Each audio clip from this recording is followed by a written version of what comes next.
नमस्कार दोस्तों, welcome to my YouTube channel state job. दोस्तों अगर आप चैनल पर नए आए हो तो आपसे रिक्वेस्ट है दोस्तों, चैनल को सब्सक्राइब करके सपोर्ट कीजिएगा डेली जॉब नोटिफिकेशन के लिए। दोस्तों छोटी यूट्यूबर हो, सब्सक्राइब करके मोटिवेट कीजिएगा आप लोगों के लिए काम करने का। दोस्तों इंडियन नेवी का जो मर्चेंट नेवी होता है, इंडियन मर्चेंट नेवी, वहाँ पर कुछ पोस्ट में रिक्रूटमेंट चल रहा है। दोस्तों एडवर्टाइजमेंट नंबर आप देख सकते हो 01/2024। अप्लाई ऑलरेडी स्टार्ट हो चुका है दोस्तों, 11 मार्च से अप्लाई चल रहा है। मुझे नोटिफिकेशन बाद में मिला है दोस्तों। अप्लाई के लिए और भी काफ़ी टाइम बाकी है, इसलिए मैं नोटिफाई कर रहा हूँ आप लोगों को, ठीक है। और रिटन एग्ज़ाम होगा 100 मार्क का। रिटन एग्ज़ाम का जो डेट है दोस्तों मई 2024, यानी मई महीने में किसी भी डेट को हो सकता है। दोस्तों अप्रैल महीना शुरू हो गया है तो मई महीने का एग्ज़ाम होगा। आप लोगों को प्रिपरेशन के लिए अप्रोक्सीमेटली 1.5 महीना मिलेगा, ठीक है। वीडियो को पूरा देखिएगा, आप लोगों को यहाँ पे पूरा डिटेल्स में डिस्कस करने वाला हूँ एकदम फर्स्ट टू लास्ट तक, इसलिए वीडियो को स्किप मत कीजिएगा, बाद में कमेंट में मत पूछिएगा, ठीक है। देखिए रिजल्ट का जो डेट होगा दोस्तों, रिजल्ट डेट भी दे दिया 3 डेज आफ्टर रिटन एग्ज़ाम, यानी रिटन एग्ज़ाम के 3 दिन बाद ही आपका रिजल्ट दे दिया जाएगा। दोस्तों मर्चेंट नेवी जो होता है वो इंडियन नेवी का जो सामान जो शिप्स के ज़रिए एक जगह से दूसरी जगह लिया जाता है वो मर्चेंट नेवी के अंडर में आता है। मतलब राइफल, उनको राइफल की ड्यूटी नहीं करना पड़ता है, वो अलग से वो सामान वगैरह लाने का काम करते हैं एक वन कंट्री से दूसरी कंट्री में, ठीक है। सिर्फ इंडिया में नहीं, इंडिया के बाहर भी। और यहाँ पर पोस्टिंग भी इंडिया में भी हो सकता है, इंडिया के बाहर भी हो सकता है, बोल दिया नोटिफिकेशन में दोस्तों। जिस पोस्ट में रिक्रूटमेंट होने वाला दोस्तों, education, qualification, age limit, salary एकदम एक साथ एक ही कॉलम में दिया हुआ है, आप देख सकते हो दोस्तों। यहाँ पर जो पहला पोस्ट है दोस्तों डेक रेटिंग, यहाँ पे एज लिमिट चाहिए होगा 17 साल से लेके 25 साल के भीतर आपका आयु होना चाहिए। और सैलरी मिलेगा 50,000 से लेके 85,000 तक पर मंथ आप लोगों को मिलेगा, बहुत ही अच्छा सैलरी है। और इसके लिए क्वालिफिकेशन चाहिए दोस्तों 12 पास। दोस्तों जो लोग 12 फाइनल एग्ज़ाम दिए हो, रिजल्ट के लिए वेट कर रहे हो, वो भी अप्लाई कर सकते हो, ठीक है। नेक्स्ट पोस्ट दोस्तों इंजन रेटिंग। इंजन रेटिंग के लिए दोस्तों चाहिए एज लिमिट 17.5 से लेकर 25 ईयर और सैलरी मिलेगा 40,000 से लेकर 60,000। क्वालिफिकेशन 10वीं पास होने से आप अप्लाई कर सकते हो इंजन रेटिंग डिपार्टमेंट में ड्यूटी करने के लिए। लास्ट में दोस्तों सीमैन का जो पोस्ट है, इसमें भी 17.5 से लेकर 25 ईयर और सैलरी मिलेगा दोस्तों 38,000 टू 55,000, 10वीं पास। नेक्स्ट दोस्तों इलेक्ट्रिशियन, इसमें आयु 2 साल ज़्यादा किया गया है, 17.5 से लेकर 27 साल आपका आयु होना चाहिए और सैलरी मिलेगा 60,000 से लेकर 90,000 इलेक्ट्रिशियन के मामले में। और यहाँ पर आपको 10 पास होना चाहिए, साथ में ITI इलेक्ट्रिशियन पास होना चाहिए। नेक्स्ट वेल्डर कम हेल्पर, यानी वेल्डर के साथ साथ आप लोगों को हेल्पर का भी काम भी करना होगा। यहाँ पे दोस्तों 17.5 साल से 27 साल और सैलरी मिलेगा 50,000 से लेकर 85,000 पर मंथ। और आपका क्वालिफिकेशन चाहिए 10 पास होना चाहिए और साथ में ITI सर्टिफिकेट होना चाहिए वेल्डर में, ठीक है। नेक्स्ट मेस बॉय, जहाँ पर खाना वाना बनते हैं, मेस बॉय, वहाँ पे आपका आयु 17.5 से लेकर 27 साल, सैलरी मिलेगा 40,000 से लेकर 60,000 दोस्तों। और क्वालिफिकेशन चाहिए दोस्तों 10वीं पास। कुक, जो मेस में जो खाना वाना बनाते हैं, वो 17.5 साल से लेकर 27 साल आयु होना चाहिए, सैलरी मिलेगा 40,000 से लेकर 60,000, 10वीं पास होना चाहिए। देखिए दोस्तों यहाँ पर स्कूट नोट से ओनली मेल कैंडिडेट अप्लाई कर सकते हो, यहाँ पर only mail apply and freshers can also apply, ठीक है। सिर्फ पुरुष कैंडिडेट के लिए है ये नोटिफिकेशन, यहाँ पे महिला कैंडिडेट के लिए कोई पोस्ट नहीं है दोस्तों। यहाँ पर देखिए दिया गया है 12 प्लस रिजल्ट अवेटेड कैंडिडेट में ऑल्सो अप्लाई। जो लोग 12 फाइनल दिए हो, रिजल्ट के लिए वेट कर रहे हो, आप भी अप्लाई कर सकते हो। बाद में आपको 12 पास सर्टिफिकेट सबमिट करने से ही होगा दोस्तों। नेक्स्ट में 100% placement in India and various country. दोस्तों इसका जो पोस्टिंग होगा आपका वो इंडिया में भी हो सकता है, बाहर का किसी कंट्री में भी हो सकता है, ठीक है। उसी के आधार पर आप लोग अप्लाई कीजिएगा दोस्तों। Application will be submitted online mode only. आपका जो एप्लीकेशन सबमिट करेंगे सिर्फ ऑनलाइन, यहाँ पे ऑफलाइन आप लोगों को हार्ड कॉपी सेंड करने का कोई ज़रूरत नहीं है। दोस्तों ये देखिए वैकेंसी डिटेल में जो डेक रेटिंग है, डेक रेटिंग के लिए टोटल पोस्ट है 721, इंजन रेटिंग के लिए 236, सीमैन के लिए 1432, इलेक्ट्रिशियन के लिए 408, वेल्डर कम हेल्पर के लिए 78, मैस बॉय के लिए 922 और कुक 203 पोस्ट है। दोस्तों सभी पोस्ट पुरुष कैंडिडेट के लिए है, ठीक है। एक बार देखिए दोस्तों रिटन एग्जाम डिटेल्स, आपका जो 100 मार्क का जो रिटन एग्जाम होगा इसमें आपका जो होगा जनरल अवेयरनेस से 25 मार्क का एमसीक्यू आएगा। उसके बाद साइंस नॉलेज, जो जनरल नॉलेज होते हैं, जनरल साइंस कॉमन लाइफ में 10th स्टैंडर्ड का, उसमें 25 मार्क, इंग्लिश नॉलेज 25 मार्क और एप्टीट्यूड एंड रीजनिंग यानी मैथमेटिक्स और रीजनिंग होगा 25 मार्क माध्यमिक स्टैंडर्ड का, ठीक है। आप लोगों को यहाँ पे एग्जाम ड्यूरेशन मिलेगा 2 घंटा और एग्जाम होगा टोटल 100 मार्क का। देखिए यहाँ पर इंस्ट्रक्शन दिया गया है, the written exam will be contain 100 objective type multiple choice type question होगा ऑब्जेक्टिव टाइप, ठीक है। ईच क्वेश्चन कैरीज 1 मार्क, सिर्फ हर एक क्वेश्चन 1 मार्क करके होगा। No mark would be award for unattempted question, अगर आपने किसी आंसर का जवाब नहीं दिया तो उसके लिए आपको कोई मार्क नहीं दिया जाएगा। नेक्स्ट ऑप्शन में the level of exam will be up to 10th and 12th standard get, जो एग्जाम का लेवल होगा तो आपका क्वेश्चन पेपर लेवल वो 10th 12th स्टैंडर्ड का लेवल का होगा। जिस पोस्ट के लिए 12 पास मांगा है उनका 12th स्टैंडर्ड का क्वेश्चन होगा, जिसके लिए 10th पास क्वालिफिकेशन मांगा है उसका 10th का लेवल का क्वेश्चन किया जाएगा, ठीक है। Next point, the examination will be conducted in bilingual English and Hindi. दोस्तों इंग्लिश जो क्वेश्चन पेपर सेट किया जाएगा वो इंग्लिश में भी होगा, हिंदी में भी होगा, जो आपकी चॉइस है अब वो ले सकते हो। There will be no negative marking. दोस्तों अगर आपने कोई गलत जवाब दिया इसके लिए मार्क नहीं काटा जाएगा, इसका मतलब आप 100 में से 100 आंसर कर सकते हो बेझिझक।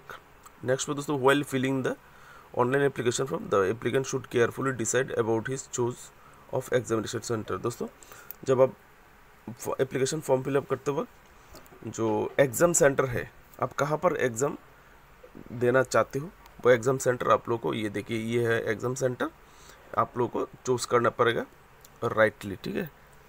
सोच समझ के सोच कीजिएगा। यहाँ पर देखिए नेक्स्ट कॉलम में बोला है the exam centre once opt will not be changed under any circumstance. अगर आपने एक बार चूज़ कर लिया कोई भी एग्ज़ाम सेंटर तो आप किसी भी कारण दिखा के भी, कोई भी ग्राउंड दिखा के आप इसको कैंसिल नहीं कर सकते। Hence the candidate should select the centre carefully and indicate the same correctly in their application, ठीक है। इसलिए करेक्टली आप चूज़ कीजिएगा आपका। नेक्स्ट पॉइंट दोस्तों, SMA यानी अथॉरिटी। दोस्तों जो मर्चेंट अथॉरिटी है नेवी का, merchant reserve the right to cancel any centre and ask the candidate of the divert candidate of any centre same other end. दोस्तों ये कॉलम में बोला गया लास्ट कॉलम में, जो अथॉरिटी रिक्रूटिंग जो अथॉरिटी है वो अगर चाहे तो किसी भी एग्ज़ाम सेंटर को कैंसिल कर सकता है, कैंसिल करके आपको किसी दूसरे एग्ज़ाम सेंटर में एग्ज़ाम देने के लिए बोल सकते हैं, वो उसके पास राइट है, ठीक है। वो उनकी मर्ज़ी, अगर वो ऐसा करे तो आप माना नहीं कर सकते, ठीक है। लेकिन आप अपने हिसाब से चूज़ कीजिएगा। ये है एग्ज़ाम सेंटर, आप लोग वीडियो को पोस्ट करके ये एग्ज़ाम सेंटर देख लीजिएगा। बिहार, उत्तर प्रदेश एंड मध्य प्रदेश में जो एग्ज़ाम सेंटर होगा लखनऊ एंड गोरखपुर, ये 3 स्टेट के लिए, ठीक है। झारखंड, उड़ीसा, वेस्ट बंगाल, महाराष्ट्र के लिए Ranchi and Lucknow exam centre होगा, ठीक है। उसके बाद आसाम, मणिपुर, इम्फाल, अरुणाचल प्रदेश एंड मेघालय के लिए गुवाहाटी, लखनऊ। दिल्ली, हरियाणा, पंजाब, राजस्थान एंड उत्तराखंड के लिए लखनऊ। चंडीगढ़, हिमाचल प्रदेश, जम्मू एंड कश्मीर के लिए लखनऊ, ठीक है। दोस्तों अप्लाई आप लोगों को ऑनलाइन अप्लाई करना होगा। ऑनलाइन अप्लाई का जो ये प्रक्रिया है यहाँ पर दिए गए हैं, देखिए जो पहले दिए गए हैं वेबसाइट है, जिस वेबसाइट के थ्रू आप लोगों को ऑनलाइन अप्लाई करना होगा ये देख सकते हैं, ठीक है। सिर्फ ऑनलाइन अप्लाई करना है, कोई एनी अदर मोड एक्सेप्ट नहीं होगा। जो वेबसाइट है www.sealandmaritime.in, इस वेबसाइट के थ्रू आप लोगों को ऑनलाइन अप्लाई करना होगा। 2 नंबर ऑप्शन में the wrong information in any column में lead the application getting rejected. अगर आपने किसी भी कॉलम में गलती से फॉर्म फिलअप किया, किसी भी कुछ भी गलत किया, तो आपका एप्लीकेशन रिजेक्ट हो सकते हैं। Before submitting the online application the candidate must review the application to ensure that they have provided correct information. दोस्तों एप्लीकेशन अपना अगर भरने के बाद लास्ट में सबमिट ऑप्शन आएगा। दोस्तों सबमिट ऑप्शन में सबमिट करने से पहले आप दोबारा से एग्जामिन कीजिए, वॉच कीजिए कि डिटेल आपने सही सही दिया कि नहीं, ठीक है। दोबारा से चेक करके उसके बाद आप सबमिट कीजिए, यही बोला गया है। दोस्तों यहाँ पर जो और भी बोला गया है, ensure that they have provision particularly जो स्पेशली जो बोला गया है, the email and phone number and uploaded correct photograph, ठीक है। फ़ोन नंबर, ईमेल एड्रेस और फोटोग्राफ ये आपको मिस नहीं करना चाहिए, सही सही देना है। The online application should be submitted only after ensuring that the information and photograph are correct. जब इंफॉर्मेशन आपने दिया और फोटोग्राफ सब कुछ करेक्ट है तभी आप इंफॉर्मेशन सबमिट कीजिए। Next the application portal will be operational from 11 मार्च। जो एप्लीकेशन पोर्टल है वो 11 मार्च से ही खुल चुका है और 30 अप्रैल 2024 तक ये खुला रहेगा, रात 12 बजे तक, मिडनाइट तक, ठीक है। आप लोग अप्लाई कर सकते हो। और भी काफ़ी टाइम बाकी है दोस्तों, आज 3 तारीख या 4 तारीख है मार्च अप्रैल महीने का, और भी बहुत टाइम बाकी है, 25-26 दिन बाकी है। जिनको भी अप्लाई करना है कर लीजिए, लेकिन एग्ज़ाम के लिए आप लोगों को टाइम कम मिलेगा, 1.5 महीना मिलेगा, क्योंकि मई महीने में एग्ज़ाम होगा। इसलिए अभी से आप लोग एग्ज़ाम की प्रिपरेशन शुरू कर दीजिए। आप लोगों ने देखा होगा एग्ज़ाम किस किस विषय पर एग्ज़ाम होगा, ठीक है। 5 number option, the candidate are advise to register will in time since the application portal witness a huge number of application during the closing date. दोस्तों कैंडिडेट को बोला गया है जो ड्यू टाइम है, ड्यू टाइम के भीतर आप लोगों को अप्लाई करने के लिए बोला गया है, क्योंकि लास्ट जो डेट है, लास्ट डेट आते आते एप्लीकेशन के ड्यूरिंग क्लोजिंग टाइम आते आते huge number of application submit होगा, ठीक है। इसलिए आप लोग ड्यू टाइम से पहले भी अप्लाई कर सकते हैं। देखिए 6 नंबर कलम में ये क्लियरली बोल दिया, before submission of the online application the candidate must check they have fill correct details, no modification in allowance any circumstance. दोस्तों अगर आपने यहाँ पर मॉडिफिकेशन का कोई ऑप्शन नहीं, जैसे कि अदर टाइम में एप्लीकेशन फॉर्म को करेक्ट करने का वो विंडो खुलता है, अगर किसी पे एप्लीकेशन में अगर गलती हो जाता है तो वो विंडो खुलता है उसको टिक करने के लिए, लेकिन यहाँ पर एक बार ही सबमिट होगा, आप लोगों को कोई अलग से विंडो नहीं दिया जाएगा, कोई नहीं खुलेगा, जो एक बार सबमिट कर दिया, ठीक है। देखिए 7 नंबर कॉलम में एप्लीकेशन फ़ी देना पड़ेगा आप लोगों को 100 रुपये, ठीक है, नॉन रिफंडेबल, सबके लिए 100 रुपये application fee. Selection of the candidate, जो सिलेक्शन का जो कैंडिडेट होगा, जो रिटन टेस्ट के बेसिस पे होगा, जो रिटन टेस्ट होगा दोस्तों, रिटन टेस्ट, ठीक है। The candidate has to first attempt the written test, उसके बाद the candidate who qualify the written test will be appear for the personal round, ठीक है। जो रिटन टेस्ट पास करेगा उसको पर्सनल राउंड के लिए बुलाया जाएगा विद गार्जियन, क्योंकि आपका आयु तो 17.5 साल से लेकर 27 साल के भीतर है, आपको गार्जियन के साथ आपको काउंसलिंग के लिए बुलाया जाएगा, ठीक है। पर्सनल राउंड आपके गार्जियन के साथ आपके साथ बैठ के बात करेगा, जो अथॉरिटी है बात करेगा फॉर काउंसलिंग अथवा रजिस्ट्रेशन, ठीक है। गार्जियन के साथ आपको जाना पड़ेगा, तब आपका रजिस्ट्रेशन किया जाएगा, ठीक है।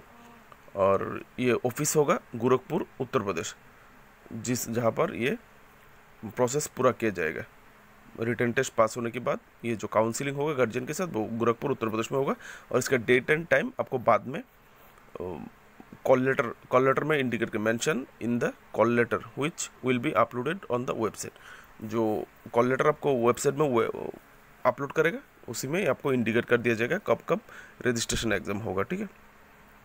3 नंबर ऑप्शन में दिया गया है, based on the combined performance of the written test and personal round of counseling, a registration candidate would be shortlisted for final selection subject to successful completion of their character assessment verification followed by the medical test। दोस्तों ये बताया गए थे जो combined जो preference होगा written test और counselling की बेसिस पर ही रिटर्न टेस्ट का रिजल्ट तो होगा ही, उसके बाद आपके गार्जियन के साथ जो काउंसलिंग रजिस्ट्रेशन होगा उस टाइम पे अगर बातचीत करके आपको कहीं इधर उधर लगे तो शायद आपका सिलेक्शन नहीं हो सकता है, अगर कॉन्फिडेंट लगे तो शायद आपका सिलेक्शन इजीली हो जाएगा। इसी टाइप का है, ठीक है। कॉम्बाइंड जो परफॉर्मेंस है उसके बेसिस पर आपका सिलेक्शन होगा और आपका डॉक्यूमेंट वेरिफिकेशन किया जाएगा उसके बाद में, और मेडिकल एग्जामिनेशन लिया जाएगा, ठीक है। जनरल कंडीशन ऑफ कैंडिडेट्स के लिए कुछ जनरल कंडीशन है, यहाँ पे आप लोग पढ़ लीजिएगा। Before applying candidate must go through the instruction given in the below, ठीक है। देख लीजिए, the candidate are advise to their own interest to submit online application much before the closing date and not to will till the last date to avoid the possibility of disconnection, inability और failure to log in the company website. दोस्तों ये जो बोला गया है, जो last date दिए गए हैं 30 अप्रैल, दोस्तों आप लोगों को करना क्या है, एकदम 30 अप्रैल में ही अप्लाई नहीं करना है, क्योंकि ऐसा ना हो जाए कि क्योंकि 11 मार्च से अप्लाई चल रहा है, ऐसा ना हो कि 25 तारीख के बाद क्लोज हो जाए, ऐसा ना हो कि 20 अप्रैल के बाद जो एप्लीकेशन फॉर्म वेबसाइट है ऑनलाइन अप्लाई का वो क्लोज हो जाए, ठीक है। तो आपके लिए लॉस हो जाएगा, इसलिए बोला गया है कि एकदम लास्ट डेट तक वेट मत कीजिए, आप लोग उससे पहले ही अप्लाई कर लीजिए, ठीक है। Candidate must ensure before applying for their profile that is eligible for the profile in time of age. आपका अप्लाई से पहले आप देख लीजिए आपका आयु, आपका एजुकेशनल क्वालिफिकेशन, ये सब ठीक है कि नहीं, ठीक है। देख के बाद उसके बाद ही आप लोग अप्लाई करने के लिए आइए। Request for change correction in particular application form one submitted not, ये पहले ही बोल दिया गया है, अगर आपने कुछ सबमिट किया तो चेंज नहीं होगा, ठीक है। यहाँ पर candidate must fill their correct and active email address. आप जो ईमेल एड्रेस देंगे, क्योंकि आजकल ईमेल में ही किया जाता है, ठीक है। आपका जीमेल जो अकाउंट है उसमें मैसेज कर देते हैं, इसलिए email address, proper email address दीजिएगा, एक्टिव ईमेल एड्रेस जिसमें मैसेज आ सके, ठीक है। अगर कुछ बोला जाएगा, कुछ इंस्ट्रक्शन दिया जाएगा तो आपको ईमेल के थ्रू दिया जाएगा। लास्ट में दोस्तों मोबाइल नंबर भी सही सही देना है, जो मोबाइल नंबर आपका एप्टी है वही दीजिएगा in the application and further call would be made by the email और SMS के थ्रू ही आपको बताया जाएगा। दोस्तों यहाँ पर देखिए बोला गया है the above mention profile not suitable for any category of disability, यानी PWD कैंडिडेट के लिए ये पोस्ट नहीं है, कोई भी PWD कैंडिडेट अप्लाई नहीं कर सकते हो, ठीक है। दोस्तों उम्मीद है इन्फॉर्मेशन आपके लिए अच्छा रहा होगा, यही था आपका नोटिफिकेशन। नीचे एक डिस्क्लेमर है वो आप लोग देख लीजिएगा, ठीक है। ये है, ये आपको आप लोग पढ़ लीजिएगा, ठीक है।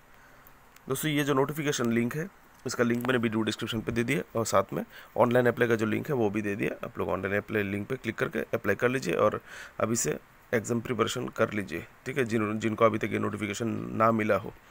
दोस्तों मेरी तरफ से आप लोगों के लिए बेस्ट ऑफ लक, जय Shri Krishna. Video description check कीजिए दोस्तों, मार्च महीने का सभी नोटिफिकेशन का प्लेलिस्ट भी डिस्क्रिप्शन पर दिया हुआ है, आप लोग चाहे तो देख सकते हैं। जय हिंद।